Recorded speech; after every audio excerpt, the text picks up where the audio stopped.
Hello, everyone. This is Rick, and welcome to Astral Club. This is going to be a questions and answers episode. It's been a little while. Before we get into it, just want to mention Patreon. We have lots of new people signing up for Patreon. I really appreciate it. When you do sign up, you get advanced commercial-free episodes on Sunday, a library of downloaded episodes for your podcast app, and a Patreon email where we can talk back and forth and share your experiences, ask your questions. And if you're interested, you will find a link in the description. Next up, private lessons. If you'd like a lesson to learn how to astral project, be more than glad to work with you. All you have to do is go to the description section. There's an email there. Just request more information. Okay, questions and answers. Before we get started, just want to ask you guys a favor. I know there's some pretty powerful people that listen, that are part of Astral Club. My kidneys aren't working the way they're supposed to be working. So if anybody's got any extra healing energy they can throw my way or a prayer or two, I'd certainly appreciate it. I'm of the Native American belief that you don't pray for yourself, that others will do that for you. So thanks in advance. Okay, questions and answers. First up comes from the Astral Visit to Ancient Atlantis. And it's a long time commenter, Kev Changu. He was grateful that we had some past episodes. He really loves those. He asked me, how long were you able to stay there back in Atlantis? You know, I wish I had an astral watch that I could really be exact, because it's tough to tell exactly how long. Because you're working at the speed of thought. Now, I could tell you I was probably there anywhere from 15 to 20 minutes, no more than that. And I was able to accomplish a pretty good amount in that time. And when I returned to my body, something like a half an hour had passed. Now, I wasn't sure if that was the entire time I was out or not, but at any rate, that's how long I was out in the past, which is pretty good for the past. I think I've gotten better at it over the years. I've gotten better at fixating my will and refusing that return call. And that can be a little difficult too at times. There's a little trick, and I know it sounds weird, but if you feel like the return call's coming, spin around a few times and narrate your experience as to what's going on right now. And I find it can help you regain your focus. Just want to mention Tammy Condren. She's a new sub with Astral Club, and she found out about us from the Untethered Consciousness interview that I did. And she just loves hearing all of my experiences. And she's had 3 spontaneous OBEs just since she started, finding out about astral projection, learning about it. And so she's really enthusiastic, and so I think that's great. Nothing wrong with throwing that out there every now and again. King Ghoul says, longtime listener, he says, I get some uncanny Art Bell vibes from your videos. Thanks for uploading. Wow, that's a heck of a compliment. Art Bell, he was the master for many years. So thank you very much for that compliment. Eternal Eva said that she really enjoys the channel, and she wanted to ask if I'd be willing to travel to Pompeii. I'm sure many of you are aware of Pompeii. It was a Roman city that was buried in an eruption under the incapable rule of Nero, the emperor, and it buried, when Mount Vesuvius went off, it buried Pompeii and Herculaneum. Everybody forgets poor Herculaneum. They were like sister cities. Anyway, they both got buried in ash, and they're special because when they dug all the ash out, or they're still working on it, that it looks like it was just yesterday. They get to see a Roman town in its full glory. that does interest me. So that might be something I will look up to. I will look up in the future because I have a big history and a big connection with ancient Rome. I Am J Dog says that Fernando Prudhomme, Atlantis, says that Plato, who's the one we first hear from Atlantis, purposely corrupted the location and the time of Atlantis, which is an unknown. Many philosophers and scientists back in those days would corrupt things so that only knowledgeable people would be able to tell where something was and not the uninitiated. But also, let's be honest, Plato didn't really know what was outside in the Atlantic Ocean. That was that was terra incognita, although it wasn't terra, it was ocean, but you know what I'm talking about. So he had no idea of the western part of Africa. Once you're through the Straits of Gibraltar, the knowledge of a lot of our ancient ancestors pretty much ended from a Mediterranean standpoint. The Mediterranean lake was where everybody liked to travel around and cruise around. Going out into the Atlantic, that was a whole nother ball of wax. So maybe he just didn't know. Who knows? Riverflow Tarot said, "Hi, Rick. Did you happen to see what the people looked like outside of Atlantis?" Yeah, I mean, they were fairly well-proportioned people. They had dark black hair. They had bronze skin, I guess, copper, bronze, somewhere kind of. I think the ones who worked outside a lot, like fishermen, had the darker skin, but the ones who were dressed better tended to have a lighter color brown. So maybe there was that distinction going on. At any rate, it was the least of my worries. But there was also, they say that according to Edgar Casey and Manly P. Hall, who I have not read, I don't know who Manly P. Hall is, that they had some insight on Atlantis. A couple of the reasons it was destroyed was breeding with hominids outside of Atlantis. I don't know anything about that. Apparently that caused Rh positive blood. I don't know. Also, they misused the crystal. Apparently they used it instead of communication with the angelic realm. It was supposedly used as some sort of weapon of destruction. Well, I saw one heck of an enormous, beautiful crystal in a temple, but I wouldn't really be able to shed too much light on that based on that particular question. But I did see a big crystal, so there's that. 0101010101 asked several questions. One of them was, do I think Atlantis is what we call the Eye of the Sahara or the Rishat structure? I think that's exactly what I saw. So I'm going to go ahead and give you a yes on that one. Let's see here. Syrian 99 asked, can you describe to me what the city looked like? Well, I believe I mentioned that it had a center and three concentric circles coming out from it. And there was 4 lateral bridges that were bridging each major section so that you could walk from one to the other. And in between there was moats of water. And in the water there was a variety of sailing boats and also rowboats of a kind, kayaks, things like that, that were just being rowed around. I guess that's one of the ways they traveled. Why not travel by water? I guess it's kind of easier if you're trying to get around. The city was clean. You could tell that there was, the outer ring was the poorer section because the houses looked a little bit more beaten up, a little bit more used. And they were kind of apartment type.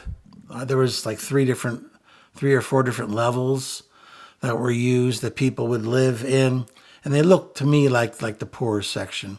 As you got into the inner circle, it looked to me like very nice houses. And the very central part was was where the temples seemed to be, and that's where I saw the big crystal. All in all, it seemed to be a well-run city. It's definitely a city that was based on sailing. In the past, if you recall, I saw their fishing fleet that was coming back with a catch. So those are some of the things that I saw when I was looking at the city from above. Michael H. Plus said that was another fascinating episode, Atlantis. Question, I know you've met many proficient projectors, including Bob Monroe. All modesty aside, have you ever met anyone with your expertise and proficiency at going where you want to go and doing what you want to do? I can project, but like many others, my attempts are much more clumsy and random. All throughout my childhood, many of my experiences could very easily be described as clumsy and random and also boring too. After hundreds and hundreds of these experiences as a child, I began to get a much better control over where I wanted to go. A lot of that also had to do with working on my will and my ability to focus and not be distracted, because it is so easy to be distracted in the astral. And remember, your body goes where you will it to go. If your will is not strong, or if it's interfered with by extraneous thoughts. I've given the example before of, you decide you want to will yourself to the moon. But just when you start, you think about your third grade teacher, because your brain is just your wacky brain. And then the next thing you know, you're in your old third grade class, or even in your teacher's house. So I guess for me, it's just a matter of I've just been practicing for so long that's why I'm better than some folks, because I've just been practicing longer. That's all. And I have a deep interest in time travel, which I've noticed a lot of other projectors don't necessarily have. So I've spent a lot of time in perfecting that particular ability. That and space travel, because that interests me as well. But I guarantee you that my first hundreds of projections as a child, I have all the tablets, all of them written down.